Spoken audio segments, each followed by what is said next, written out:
And I'll call to order the Water and Sewer Commission meeting for June 18th, 2020. Before we begin, I'm required to read the following announcement. Pursuant to Governor Baker's March 12, 2020 order, suspending certain provisions of the Open Meeting Law, GL, Chapter 30A, Section 18, and the Governor's March 15, 2020 order, imposing strict limitations on the number of people that may gather in one place, the meeting of the Water and Sewer Commission will be conducted via remote participation. Members of the public who wish to watch and listen to the meeting do so in the following manner. WCTV.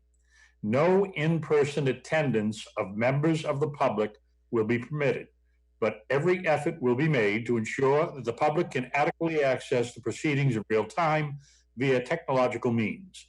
Members of the public who wish to listen to this meeting while in progress may also do so via telephone by dialing 312-626-6799 and entering the meeting ID 81788162468, then press pound and press pound again at the next voice prompt.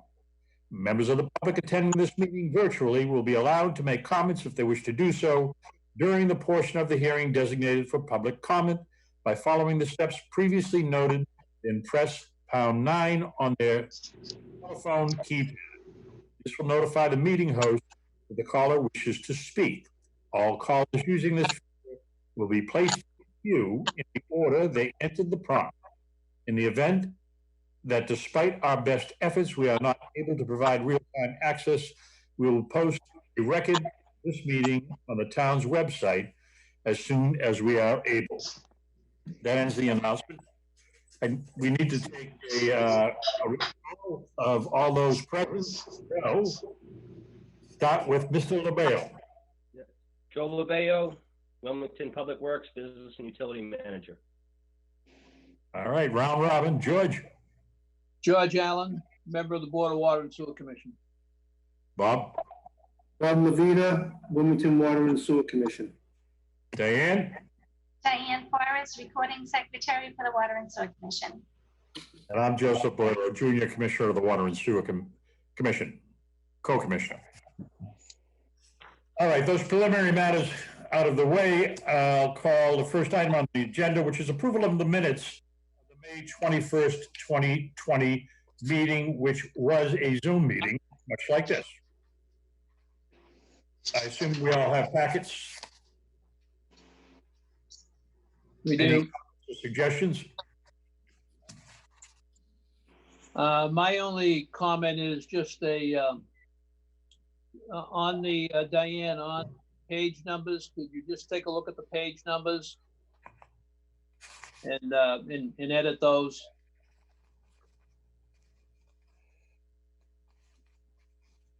Oh, yep, I see that. Thank you. Good eye, George. You just earned your pay. There we go. All right. Anything else? Nothing for me. Nothing for me. I make a motion to accept the minutes as modified.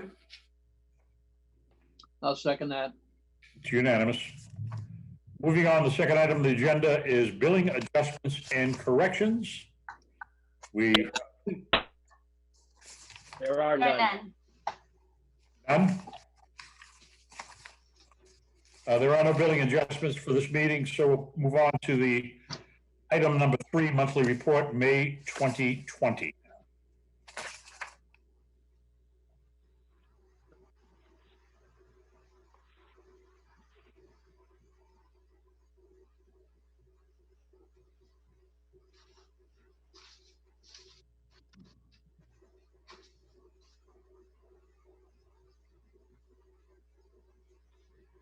Hey, Joe. Yes. Yeah. Joe LeBail. So looking at MWRA water purchase year to date versus last year, we're running a little ahead. Is that because of we're using that much more, or we have a problem with some of our wells maintenance, or? No, it's a combination of things. Due to the COVID situation, we were staggering our personnel at the treatment plants, so we were shutting down 1 day a week. So that drove up the usage of the MWRA. We're also seeing, especially as of late, higher demand throughout the system. Yeah. So I think those two combined into the jump in MWRA. All right, so just refresh my memory. So we can purchase 222 million gallons per year. Is that what it is? 219 million gallons, yes. 219 million gallons a year. Okay, from MWRA. Okay.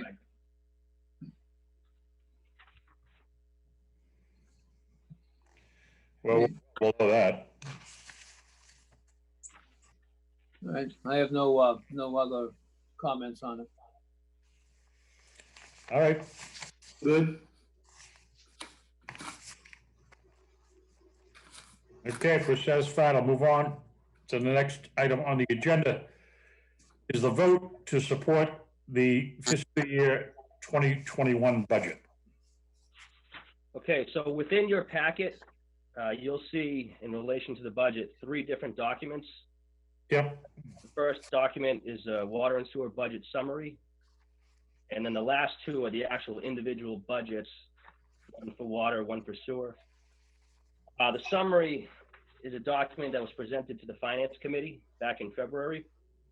What this does, it hits the major changing points of the budget, and it goes down one by one. It starts with each category and where it jumped or where it decreased. And then as you follow that, it breaks down each individual account along the same way, what changes, either plus or minus, along with a description of why. And then in addition, it talks about the furnishings and equipment, and those are the equipment that typically runs lower than $20,000, but also does not fit into our typical operating budget.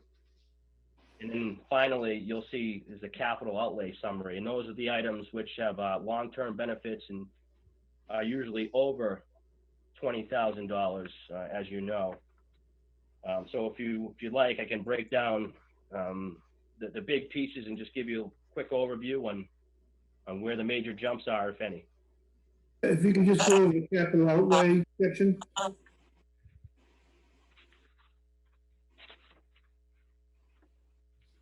Okay, Bob, do you want me to run through each one, or do you have one specific? Well, I guess I didn't look at all the other items yet.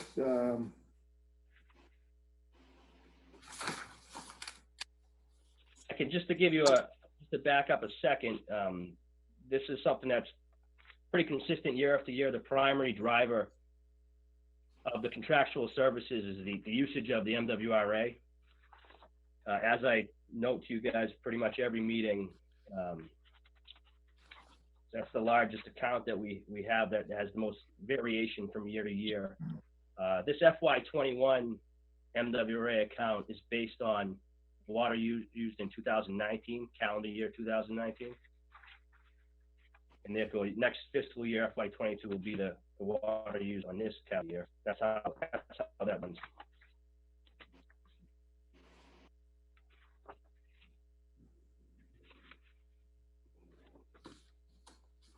That's a pretty substantial decrease anyway, in the MWRA assessment. It is, yeah. Back in 2019, we used 136 million gallons. Yeah. And the year before, 2018, we used 180 million gallons. So that's why you see the decrease there. It's good to see something go down. Everything else is a plus sign. Yeah. Although furnishings and equipment, that's another one that's gone down. That dropped $24,000.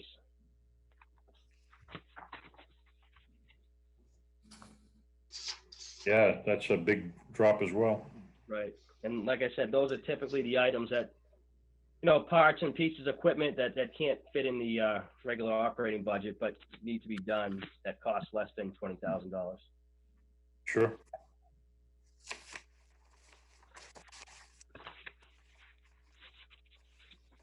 All right.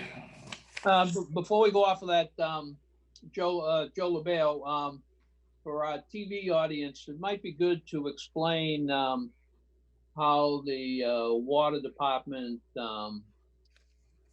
pays for all these services. I don't know that a lot of people understand how water department services are paid for. Maybe you could just touch on that just a minute. Sure. As a summary, the Wilmington Water Department is what we call a special revenue account, which is essentially a type of an enterprise account, from what I understand. And revenue comes in the way of bills and water rates, and those rates, that revenue is sustained in that one account. And from that account, we use that for various expenses and to satisfy the budget. That's the general overview. Now, in addition to that, the MWRA, which we're a member of, offers loans from time to time that we might take advantage of if we have a large water replacement project, or if we're going to change out water meters throughout town.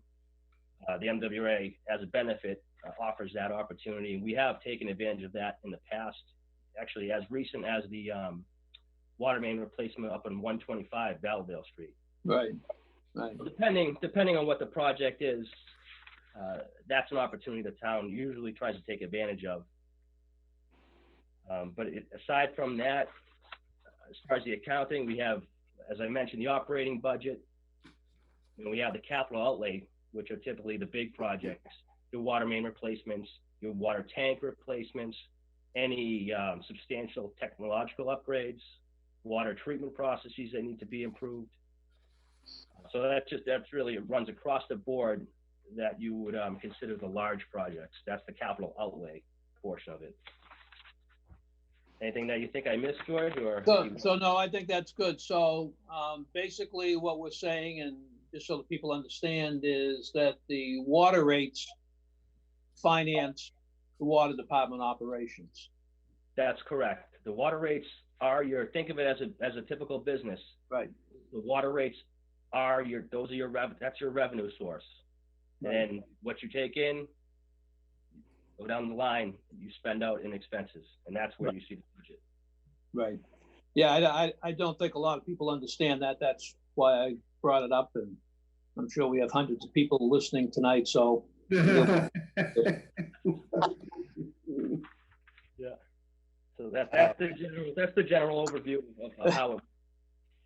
Right. Okay. Thanks. All right, so we need a vote on this FY 2021 budget. I'll entertain a motion. I make a motion to support the fiscal year 21 budget for the water and sewer department. A second? I'll second that. The motion made by Robert Levita, seconded by George Allen. Any further discussion? No further discussion. I'm going to do this as we have in the last Zoom meeting and ask for votes by name. George Allen? Yes. George Allen votes aye. Robert Levita? Yes. Robert Levita votes aye, and Joseph Bolero votes aye. It's unanimous. On to the fifth item on the agenda, the NASA Avenue tank lease for communication equipment. This is a follow-up to what was on the agenda last month. Last month, I had mentioned that one of the three leases for the NASA Ave water storage tank was coming to an end. So the town issued a request for proposal. Those were due on June 5th. We received a proposal, and that came from AT&T. Again, we're looking at a 10-year lease with 2 5-year extensions on the back end of that. So as I mentioned, AT&T was the only proposal that we received. That's currently being evaluated right now by a team that we have internally within town. Now, one more thing to mention on that.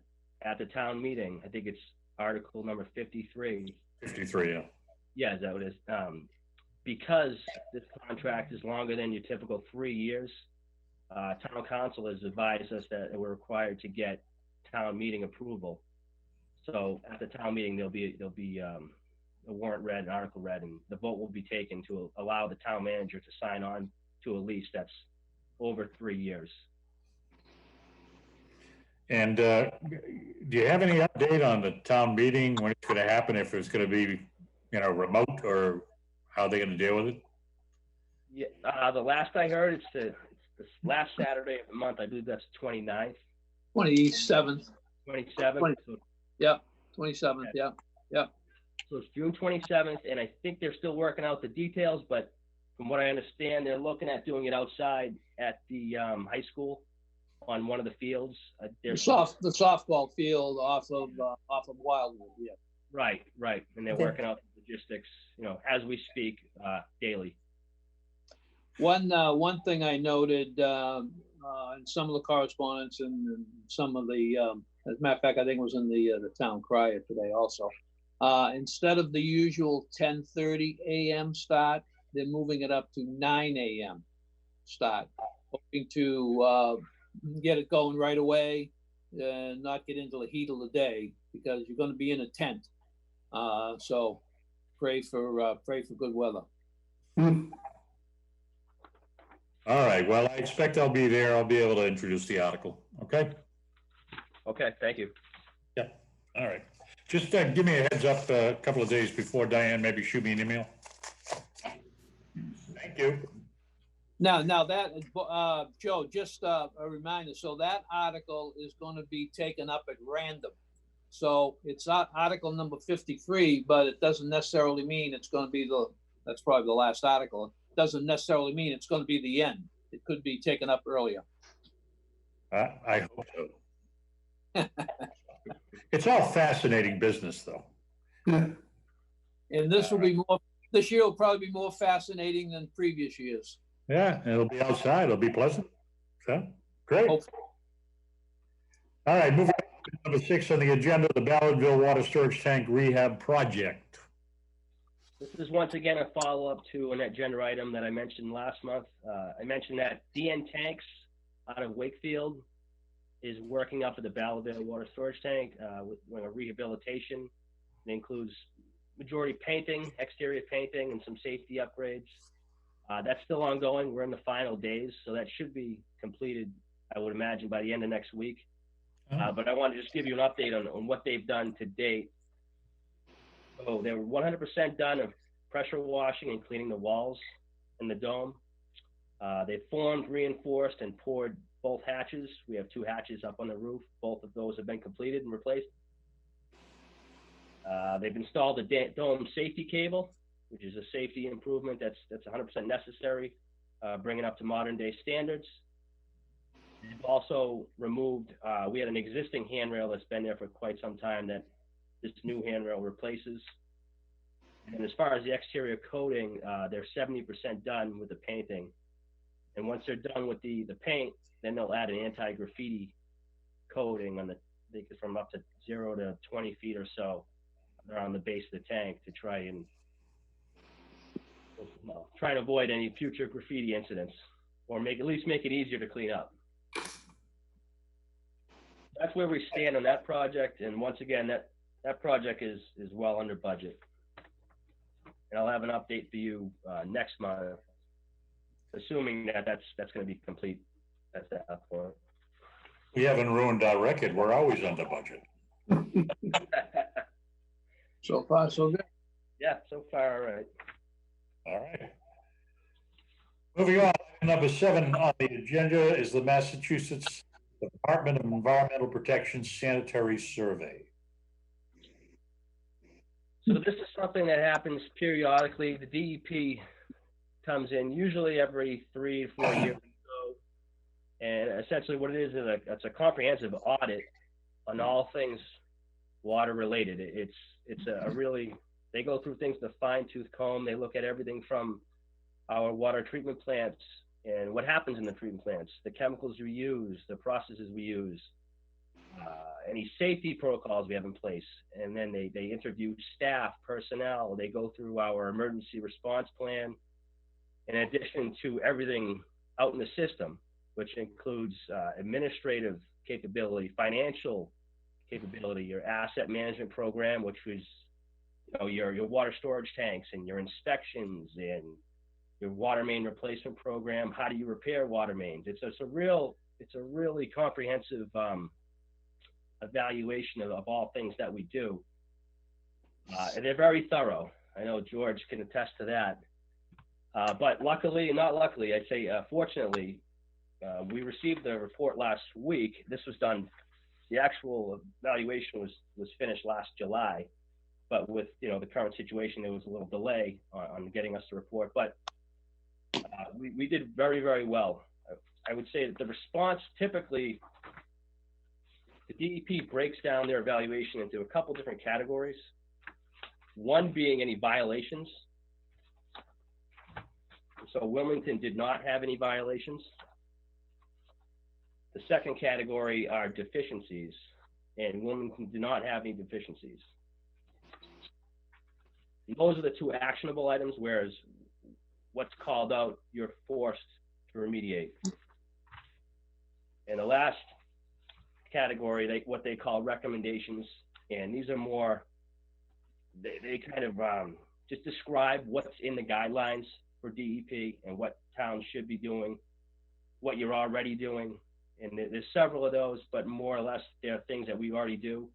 Like, for instance, one of the things that the DEP calls out is that the Ballard Vale water storage tank, the exterior coating could use repainting, and that's currently being done. It's along the lines of those things. So across the board, I'm extremely pleased with the results, and I think that we should all be proud of that.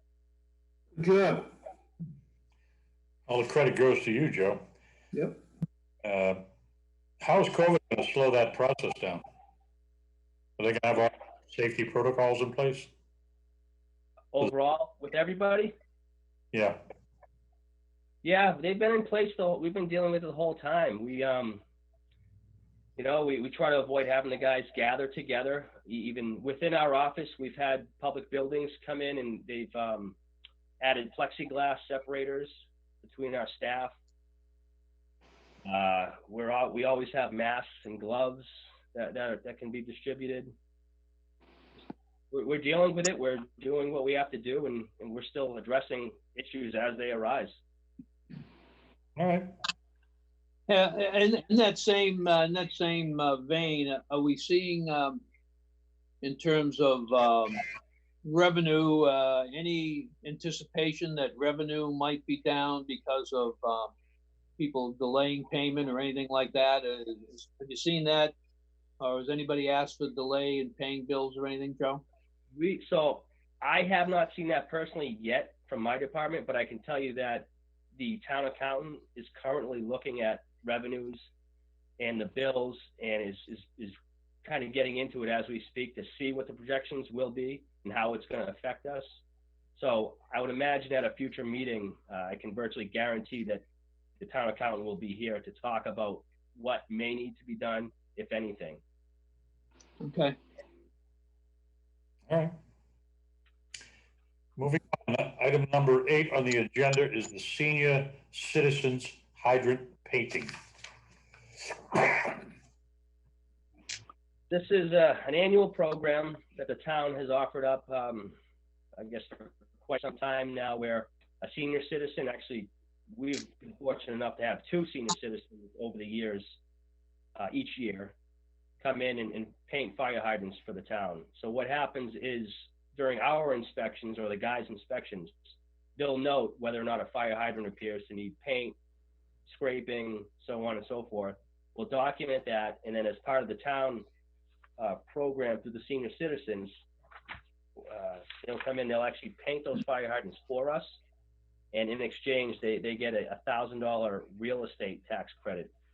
So what they do is they work up to 80 hours, and if they reach that 80-hour max potential, then they're rewarded with a $1,000 real estate tax credit through the town. And like I said, typically we have 2 people. This year we have 2 people. You might see 1 around town as you speak. They've been separated. 1 will work now, and then the second one will come in when the first one's done. So I'd imagine if you do see somebody out there, you'll see 1 now and possibly someone in the September timeframe is what we're estimating. Is it always the same 2 people, Joe, or do you get asked for people to volunteer or not volunteer? credit for it, but, Yeah, we've had both. Now it's not run through our department. It's run through the town manager's office. So they Oh, determine. okay. However, I can tell you that over the years, we have had repeat citizens who have done it, 1 year and then the following year, or taken a year off. So yes, we've had a couple people who have done it more than once, but the majority of the time it's a different person. yeah. Okay. All right, good program. Yeah.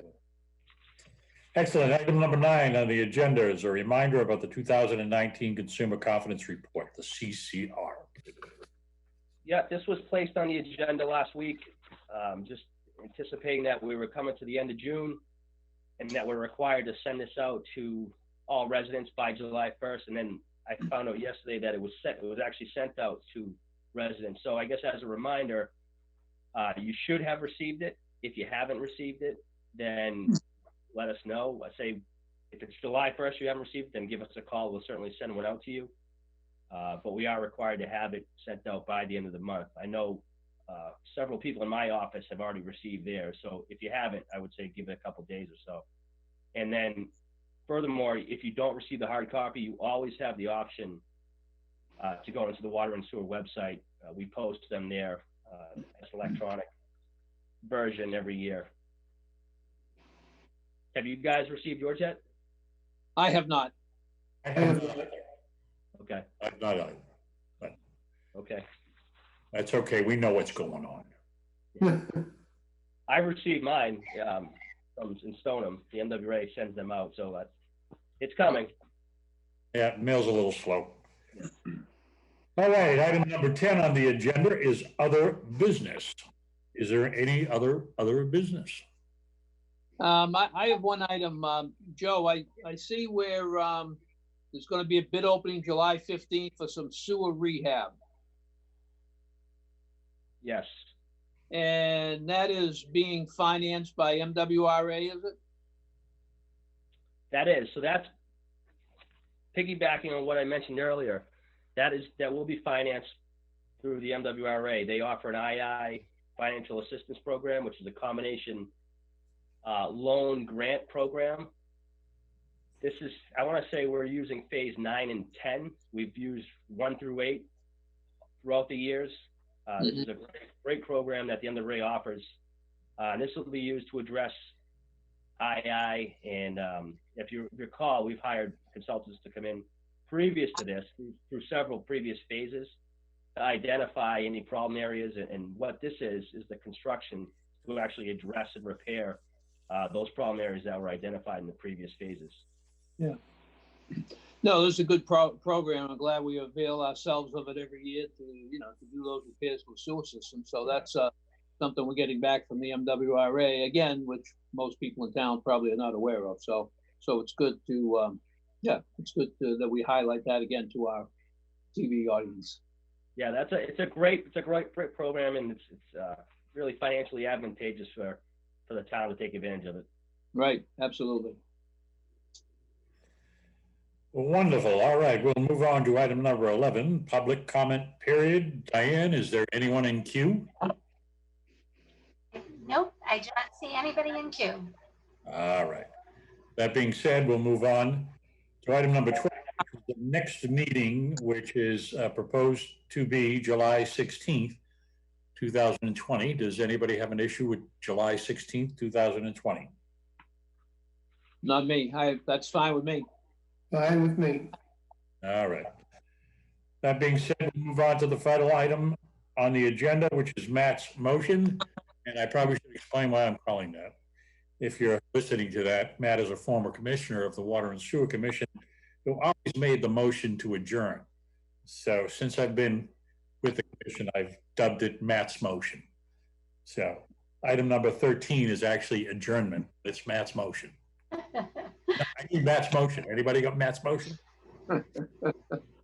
I would make a motion to adjourn this evening's meeting. I second that. It's unanimous. No roll call is needed. Well, thank you, ladies and gentlemen, once again, for a well-conducted meeting under very difficult times. Yes, sir. So I will assume correctly, then we will be updated on the July 16th meeting on whether or not it's in person or whether or not it's a Zoom meeting, correct? Yeah, I'll keep you informed as we hear things, you'll hear them. All right, wonderful. That being done, the motion to adjourn has been allowed unanimously, and this meeting is over. Okay, thanks, guys. Thank you, Good night, gentlemen. fellow Zoomers.